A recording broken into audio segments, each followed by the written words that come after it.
साईं की बात।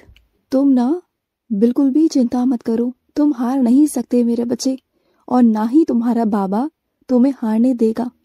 मैं तुमसे कह रहा हूँ, हाँ मेरे बच्चे, तुमसे ही कह रहा हूँ, कान खोलकर सुन लो कि तुम्हारा बाबा तुम्हें हारने नहीं देगा। मैं तुम्हें हारने नहीं दूंगा, बिल्कुल नहीं। क्या हुआ अगर सारे दरवाजे बंद हैं तो क्या हुआ? तुम्हारा बाबा तुम्हारे लिए नया दरवाजा बनाएगा। तुमने ये क्यों सोच लिया कि अगर सारे दरवाजे तुम्हारे लिए बंद हो गए तो क्या सारे दरवाजे तुम्हारे लिए बंद रहेंगे? नहीं, तुम्हारे बाबा है ना, तुम्हारा बाबा चाहे ना तो तुम्हारे लिए नए दरवाजे बना सकता है। बस तुम्हारा विश्वास, श्रद्धा और सबूरी होना चाहिए। बस उसी में कमी नहीं आनी चाहिए मेरे बच्चे, बिल्कुल नहीं आनी चाहिए। और सुनो मेरी बात को, जिस काम को तुम बहुत जल्दबाजी में कर रहे हो ना, भाग रहे हो ना, तो भागो मत मेरे बच्चे, बिल्कुल भागो मत, क्योंकि बहुत सारी चीज़ें ऐसी हैं जो आराम आराम से होनी ही सही है मेरे बच्चे। जल्दबाजी में करोगे ना तो चीज़ें बिगड़ सकती हैं, बात को समझना। तो हर काम को जल्दबाजी में नहीं कर सकते, कुछ चीज़ों को ना धीमी गति से करना ही समझदारी होती है मेरे बच्चे। और सुनो, आज ना गुरुवार है, और आज गुरुवार को तुम ना मेरी साईं सा चरित्र पढ़ोगे ना तो ध्यान से पढ़ना। आज मैं तुम्हें कोई संकेत देने वाला हूँ, कोई ऐसा संकेत जो तुम्हारे अंदर जो प्रश्न उठता है ना उसका जवाब होगा। उसके माध्यम से मैं तुम्हें जवाब दूंगा मेरे बच्चे, साईं सा चरित्र के माध्यम से। और तुम अन्य ग्रंथ भी पढ़ते हो ना, तो आज ना अन्य ग्रंथ का समय मिले या ना मिले, लेकिन साईं सा चरित्र पढ़ना बिल्कुल मत भूलना।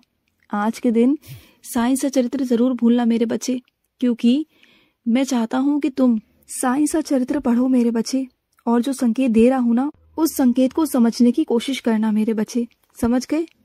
और सुनो, तुम्हारे पाँव में जहाँ चोट है ना वहां पर तुम उधी लगाना, ठीक हो जाएगी, जल्दी ठीक हो जाएगी, तुम बिल्कुल चिंता मत करना। तुम्हें बहुत दर्द है ना तो ठीक हो जाएगा, तुम्हारे हाथ का दर्द, तुम्हारे पाँव का दर्द ठीक हो जाएगा।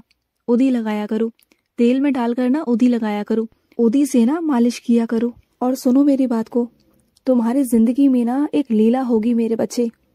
कोई ऐसा इंसान आएगा तुम्हारे जीवन में जो तुम्हारे सोचने के नजरिए को ना बिल्कुल बदल देगा, क्योंकि तुम अब तक जिन रास्तों पर चलते आए हो, जिन नजरियों पर चलते आए हो ना, वो हमेशा नकारात्मक ही हुए तुम्हारे साथ।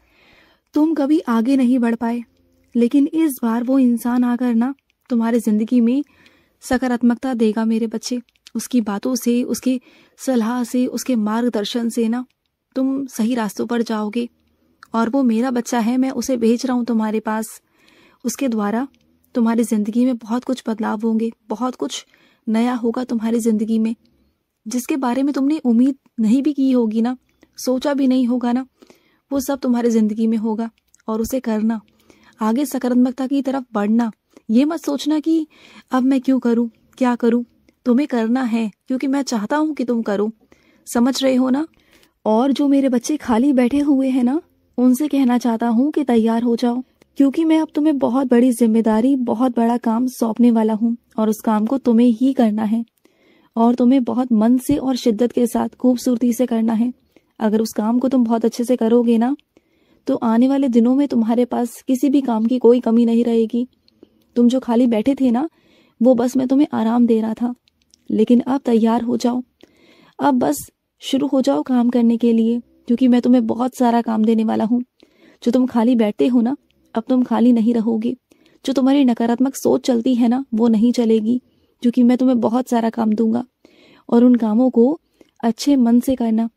और मैं अपने कुछ बच्चों से कहना चाहता हूँ कि जब वो बाहर जाते हैं ना, या किसी काम से उन्हें कुछ परेशानी हो जाती है और उस वक्त वो साईं सा चरित्र या फिर मेरी पूजा नहीं कर पाते, तो वो परेशान हो जाते हैं। उन्हें लगता है कि आज तो मैंने बाबा की पूजा पाठ नहीं किया, आज तो मैं यहाँ पर आ गया तो बाबा बुरा मान जाएंगे।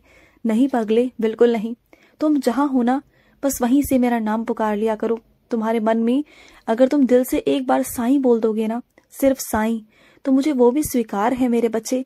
तुम नहीं जानते हो कि तुम्हारा एक बार साईं बोलने से ना, सिर्फ एक बार, कितना कुछ तुम पुण्य कमा लेते हो, तुम नहीं जानते हो। तुम सिर्फ एक बार साईं कहोगे ना तो तुम्हारी पूजा स्वीकार हो जाएगी। तुम वहां से पुकारोगे और शिरडी में तुम्हारी हाजिरी लगेगी मेरे बच्चे। तुम ना ये मत सोचा करो कि तुम्हें शिरडी आकर ही हाजिरी लगानी है, ऐसा कुछ नहीं है।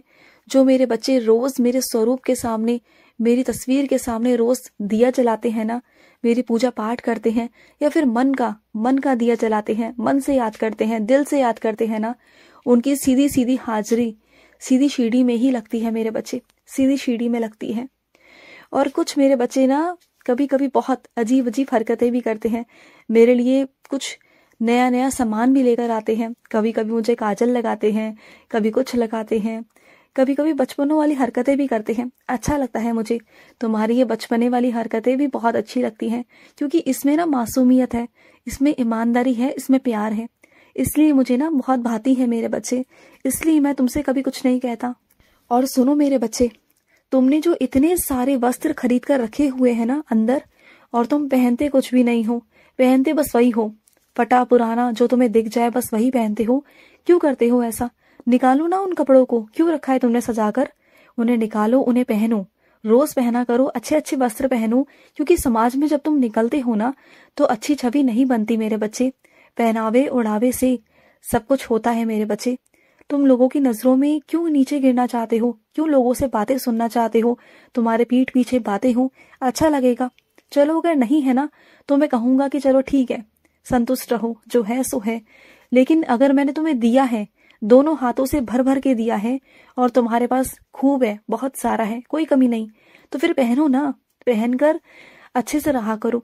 मैं ये नहीं कह रहा कि अहंकार में जाओ, नहीं, लेकिन जो जिंदगी है उसे खुशी से जियो ना, अगर है तो फिर उसका इस्तेमाल करो ना। और सुनो, जो तुम साई राम साई राम साई राम लिखते हो ना, जिस मंत्र का मेरा जाप करते हो, जिस पुस्तक में करते हो ना, वो भरने वाली है। और तुम्हें लगता है कि साईं अब मैं इस पुस्तक को कहाँ रखूं? तो सुनो, तुम ना एक काम करना, उस पुस्तक को ना तुम जला देना, क्योंकि वो मैं नहीं चाहता कि किसी के पाँव में आए।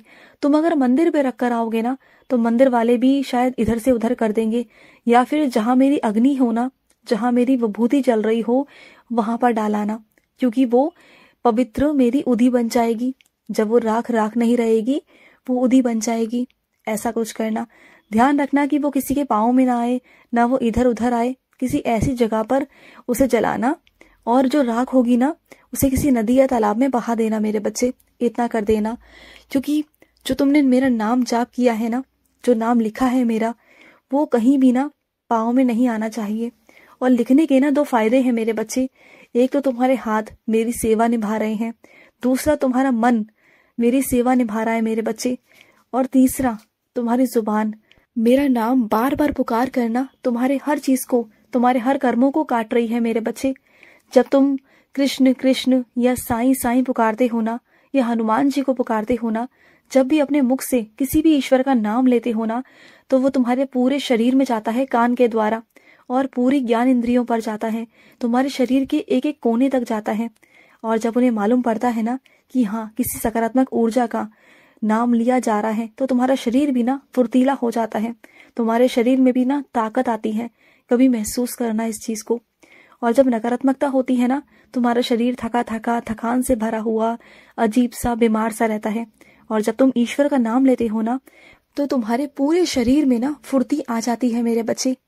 और सुनो, तुमने सर्दियों में व्यायाम करना छोड़ दिया था, घूमना फिरना छोड़ दिया था, बाहर जाना छोड़ दिया था, लेकिन अब तुम सैर के लिए जा सकते हो मेरे बच्चे। अब इतनी ठंड नहीं है, अब तुम घर से